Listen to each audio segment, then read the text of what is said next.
So since I played the first game back in 1986, the Dragon Quest series has kind of had a personal place in my heart.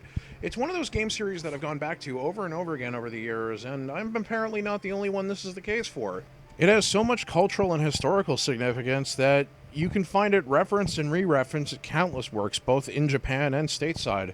From a fake commercial in the movie Burn Up to an entire episode of Gintama basically devoted to the game. Hell, there's even entire shows devoted to parodying Dragon Quest, like Malyusha. Jesus Christ, that's not an anime name, that's a filibuster. Screw it, I'm calling it Demon King and Hero, deal with it. Hell, it's even been referenced in other video games, from Final Fantasy games to bizarre, insane nonsense like Toilet in Wonderland. The first Dragon Quest released back in 1986 and was an instant classic both in Japan and here in the West. It was heavily promoted due to a freebie giveaway with Nintendo Power, and sales of the game reached close to 500,000 units stateside, which was unheard of for a game specifically angled towards older players, which it actually was on the NES. Nintendo's nanny policy was in full swing, so to get around this, Dragon Quest made itself look like a mature title, using Old English for the dialogue, an interface and backstory that somehow managed to slip past Nintendo's radar at the time, considering how dark its content was, and a game with frankly unprecedented exploration elements at the time. The actual premise for the original game is almost hilariously simple in terms of setup. Get the legendary items needed to reach the southern island, build the rainbow drop, use it to reach the island, enter Castle Charlock, kill the big bad evil, and save the goddamn world. But the game actually paces itself kind of well.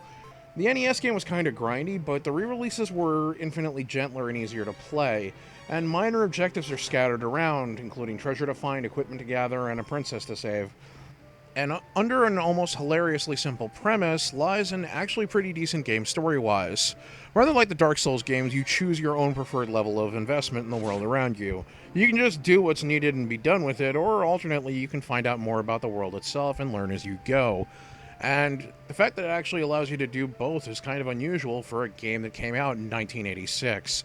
There's actually something else about Dragon Quest that actually kind of set it apart unusually as well. And that's its villain, the Dragon Lord, who was no mere simple evil guy, but in fact an oddly complex villain in his own right, especially for a villain of this era. The Dragon Lord had basically taken over the world by the time you go down to his lair and prepared to kick his ass, and by the time that you actually showed up, he's not even remotely alarmed. He's not just some random monster, despite everything that the people in towns claim, nor is he just some simple villain who's just in it for the evil. He's a sophisticated mastermind, and he offers the player a literal devil's bargain to join him and rule the world at his side. Now, obviously choosing this option is a dumb decision, since you probably shouldn't be expecting the Lord of Evil to keep his promises, and it does net you a game over in the original game, as well as a sort of just a dream scenario in the remakes. But seriously, think about what a game changer even being given that choice was back in 1986. Ultima and Phantasy Star kicked ass, and neither of them had the balls to drop a bombshell like that in the player's lap. And all this is kind of relevant because it's basically the plot behind Dragon Quest Builders, which is the game that Squeenix decided to release for Dragon Quest's 30th birthday. It's a mind-like that, frankly, defies genre typing entirely. This is a game that wears its JRPG pedigree like a stupid-looking hat with goggles and knows exactly who the hell it was designed for. It celebrates everything that Dragon Quest is, with tons of references to the first three games and the stories in them. The centerpiece of this is the what-if scenario that I mentioned when I was talking about the first game's villain. What if the hero made the bad choice and there was no do-over? Well, we have the answer now, and the result is pretty bleak. Civilization itself has fallen, man wallows in despair, and the people as a whole have lost the ability to create. The world is slowly succumbing to a darkness the likes of which has never been seen before, and humanity teeters ever closer to extinction. In Dragon Quest Builders, you assume the role of a character called the Builder, who you have some customization over, being able to name them and set their hair color, skin color, eye color, and sex. This character is actually pretty interesting in their own right, being both snide, sarcastic, and remarkably witty despite being largely silent, seen when other characters interact with them. It's kinda hilarious. Revived from the grave by the goddess Rubis, who really can't seem to cut a break in this series, you're appointed by her to bring the light of creation back to the lands of Alefgard and help establish something resembling civilization once again, letting humanity thrive once again. Very notably, Rubis makes very clear very early on that you are most assuredly not the hero of legend, and as such, your task is ensuring mostly that humanity itself survives. She's not wrong about this either. You don't gain experience as you would in other RPGs, and don't level up. Instead, you have to focus on building and acquiring new weapons and armor, and periodically munching seeds of life to boost your max HP when they're available. Your character starts off armed with basically nothing and clad in little more than rags, if that much, but each chapter will see you outfitted with new weapons and armor in short order, letting you better withstand the rigors of combat, and of course, letting you fight tougher opposition. The story is actually one of the best aspects of Dragon Quest Builders, and as you proceed, you will learn more and more about the circumstances that led to the situation of the world as a whole, as well as about the world itself and what you can do to fix it. The story is dark, exploring some of the darkest aspects of human nature and using its own bleak comedy to paint a backdrop of perseverance in the face of despair. Fittingly, being a Dragon Quest game, it does so with cutesy charm and slimes. Lots and lots of slimes. The game is divided into 4 chapters, each covering a different location of the left guard facing a different major crisis that has to be fixed, each with its own unique challenges to muster against as well.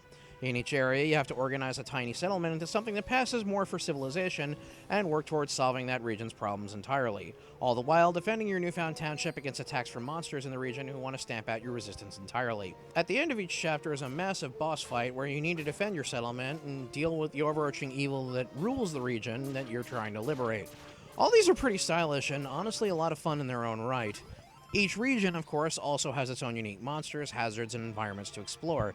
From forests and mountains to deserts, lava-filled canyons, and even a snowfield that painfully calls to mind Roan from Dragon Quest II. Each of these areas will offer you at least a few solid hours of gameplay, and a hell of a lot more if you're willing to go exploring and looking for the game's numerous secrets. And secrets there are.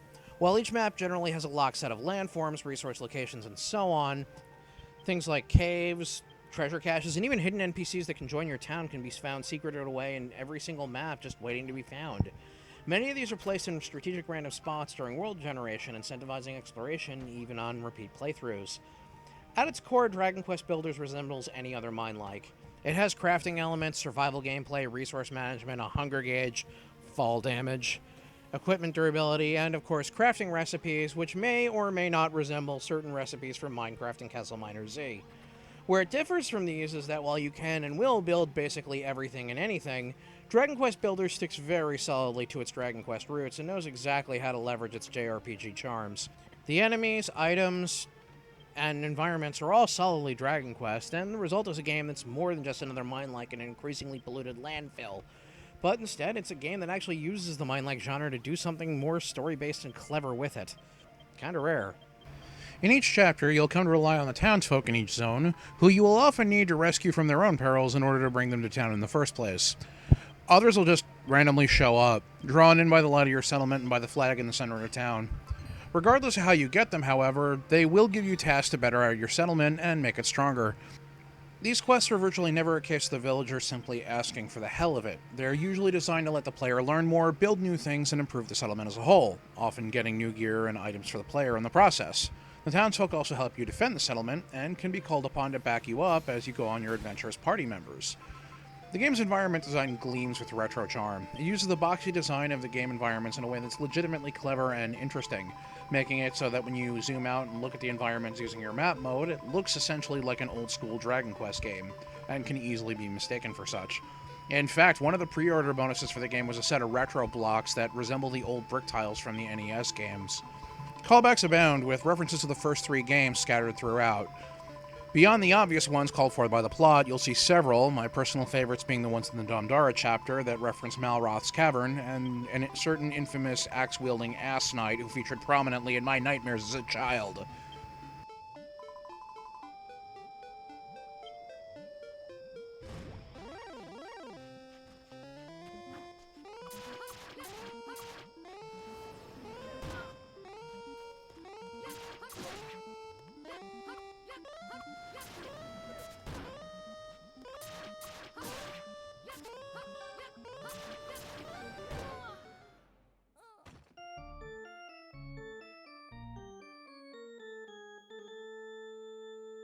Hidden away in each of the 4 chapters is a series of challenges, which range from things like beating the chapter in a certain number of days, uncovering certain secrets, killing certain mini-bosses, or finding and creating certain items or buildings. Actually doing any of these is optional, but it unlocks stuff for the game's Terra Incognita mode, which essentially is a big open canvas for you to build on, and allows you to share your creations with other players, and vice versa. There's no time or restrictions in Terra Incognita, so you're free to create yourself a giant Doom fortress and then share it with other people online. You can build yourself the ultimate base of operations or just fart around and build a roller coaster. The choices are pretty much endless here, and I've seen everything from pirate ships to pixel art. You can also attract random NPCs to your settlement over time. These can range from actual human NPCs to monsters, so you can actually have them backing you up as you run around, farm goodies, or just get in random fights. Good stuff. While I'd make the argument that this is a pretty great game overall, it isn't averse to some of the usual problems that plague mine likes, and it also has a few rather unique to this game specifically. For the former, the game has fall damage, jackass enemy placement, hunger being a pain in the ass when food is short, and the amount of in-game days you can lose through deaths and accidentally using the inn. For the latter, let's lead off with the biggest weakness this game actually has, and that's that it has no multiplayer. While the campaign's essentially a single-player experience in general, a mine like without multiplayer seems like a bizarre oversight. The closest you get to legit multiplayer is Terra Incognita and the ability to share your creations. Now, mind you, there's some great stuff I've seen made here, and there's a certain bit of enjoyment to be had by building a castle that's well-received enough to be used by other players in their worlds, but it seems just bizarre here. Also, the game has some weird camera issues when you try to enter buildings. Further, the game's camera can bug out and not understand that it needs to be inside the structure you're currently in. Now, thankfully, the camera will pretty much always go where you need to, provided you use the reset camera button. However, it can really be annoying in any building with low roofs. Another point of contention, at least for me, is the music. While it's very high quality, being Dragon Quest and all, it has the dubious distinction of being almost entirely direct rips from the Dragon Quest Symphonic Suite. Now, I need to point out I'm not complaining here that the music is bad, quite the contrary. The issue is that the game itself includes basically nothing new audio-wise that you haven't heard before, which is really annoying because every song here was in the mobile ports of the first 3 games. You can get an item to make the music all retro and 8-bit, and that's neat, but again, it's an entirely recycled OST. As a longtime fan of Dragon Quest, I will say that it's not necessarily some massive sin or anything, but it's really disappointing to not see some kind of new music or new remix at all in the game, considering that that's mainly the primary point. Another issue is that the scripting for the game is really precise. In fact, it can often seem like the scripting has failed entirely, and in my experience, this is not actually the case. Usually, it's just due to some minor issue that the player didn't pick up on, and usually the quest in question is just being way too specific. A really good example that I happen to get video of is one that LaRouche gives you to improve the workshop in Chapter 1. I kind of sequence broke and upgraded the workshop to a full-fledged smithy, and he wouldn't recognize that I upgraded it until I actually removed the forge from it. This kept me from figuring out why the hell he wouldn't just advance the questline for like 20 minutes, and made me feel like a complete dumbass for not figuring it out sooner. The game is actually relatively short. Beginning to end, you could probably get through the game's main campaign in about 8 to 16 hours. However, when you throw in challenge mode, hunting for secrets, and of course Terra Incognita, you'll find yourself blowing literal days in this game without getting bored. It's also one of the smallest games I've ever played on the PS4, just below 3 gigs. That's kind of rare. Myriad issues aside, I really enjoyed this game. I had a bit of reservations about spending money on it at first, but after playing around with it and really plumbing its proverbial depths, and building a fortress surrounded by enough cannons to turn part of Terra Incognita into a cratered hellscape, I can safely say I found it highly enjoyable and generally worth the investment. If you're a Dragon Quest fan, you may very well like this game based on the premise alone, though if you're not a fan of mine likes or Dragon Quest, you're probably not going to find this one that much worth your time.